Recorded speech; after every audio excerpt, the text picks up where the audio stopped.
Hello मेरे सभी नादान परिंदों। तो आप में से मेरे बहुत सारे स्टूडेंट्स मुझसे कॉमनली पूछती रहती हैं कि ma'am PCOS polycystic ovarian syndrome के बारे में हमें कुछ बताइए।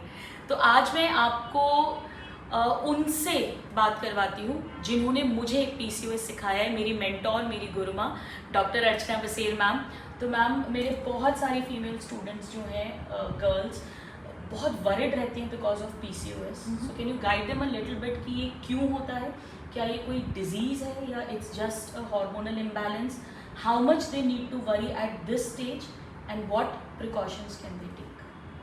I think, Akanksha, you've really asked a very important problem जो कि आजकल की हमारी लड़कियां फेस कर रही हैं। तो क्या होता है, PCO is not like a disease.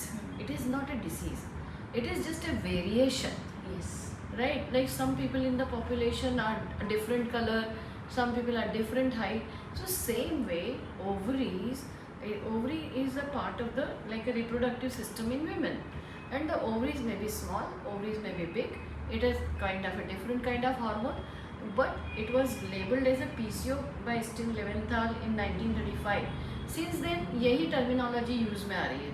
अब क्या हो रहा है कि PCO पहले भी था, अभी नहीं आया है, 1935 से चल रहा है, बट क्यों अभी कॉमन हो गया? क्योंकि एक तो हमारे पास में डायग्नोस्टिक उसकी एबिलिटीज़ बढ़ गई हैं, हमारे पास में अल्ट्रासाउंड है, हमारे पास में हार्मोन एस्टिमेशन है, और दूसरा हमारे पास में आपस में बात करने का, कम्युनिकेशन के बहुत सारे चैनल्स हो गए। तो उसको लेके अरे मेरी लड़की को भी PCO है, मेरी फ्रेंड को भी PCO, और मेरी कजिन को भी PCO है। तो क्या होता है कि मेरे पास क्या हो रहा है एक्चुअली, आजकल क्लिनिक में लड़कियां आती हैं, मैडम मुझे PCO है, डायग्नोसिस आप ही लेके आ रहे हो तो मुझे तो फिर कुछ करना ही नहीं है। ट्रू। तो बेसिकली और काफी बार तो पीसीओएस नहीं भी निकलता है, वो फ्रेंड से कुछ सिम्टम्स सुने और एग्जैक्टली एक्चुअली क्या होता है कि जब हम गूगल में सिम्टम्स देखते हैं तो ऐसा लगता है सब बीमारियां नहीं है, तो वो एक इशू हो जाता है। तो let me just tell you briefly PCO होता क्या है।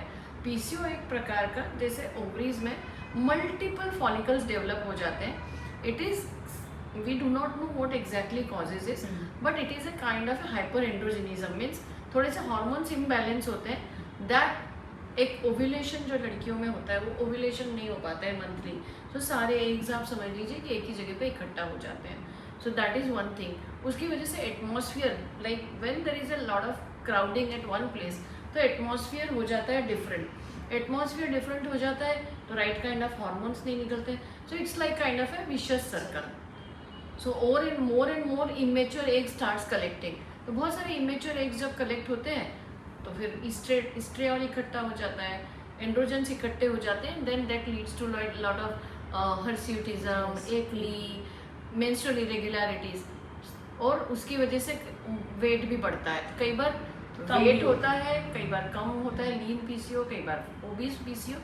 सो what I just tell all my girls that PCO, yes, it is a problem, but it is not a problem that you should get obsessed by it. Do not be obsessed, and do not just listen to oh मुझे भी PCO है, मुझे भी। Then another thing is very important, have a balanced diet, a balanced body। What is the balanced body? That your BMI should be correct. There is something called height weight ratio.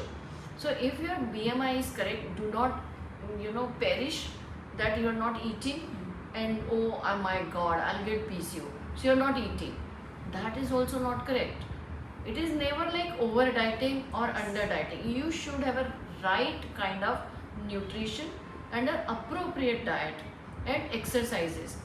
So that is what is important, is the right weight. So the PCO is not a problem which you will live all your life along. It is something which can be corrected by modification in your lifestyle, in terms of diet, in terms of exercise, and the most important thing is your thought process, that you should think that this is a problem, I can conquer it. That's very important. So ma'am, जो अभी जिस stage पर girls हैं, like they are preparing for their exams, पढ़ाई पर focus है, तो क्या इस समय पर they can be little bit relaxed कि अभी हम अपनी पढ़ाई पर ही फोकस करें, and this is not something जो हमको कोई बीमारी हो गई है, और हम जब राइट टाइम पर accordingly will do it, but अभी हम बस एक balance diet, balanced body, exercising regular, और हम चिल्ड हो जाए अपने दिमाग से, कि हम ये बोल सकते हैं इनको कि you don't need to be obsessed with it और take lot of stress. Exactly, Akanksha, you have picked up my words. What is important? What is happening? I get girls coming. They are in the coaching institute, right? And then they'll come, madam, मुझे PCOS हो गया. They get worried. Now, sitting here, they are staying away from their parents. Yes. They cannot get any investigation also done because they need parental permission. So sonography, blood test or anything, they can't get it done. So suppose what is the most worrisome? Not getting the periods on time. Not getting periods on time, come, get yourself checked up once, get your sonography, get your blood test done, and if we say, well, this is a PCOS or a PCO, just maybe take a treatment for time being, but do not over worry or do not let your exams get affected by PCOS.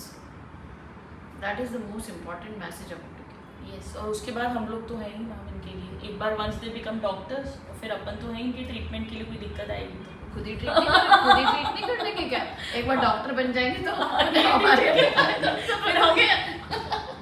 Thank you so much ma'am for enlightening all of us. Thank you. Bye.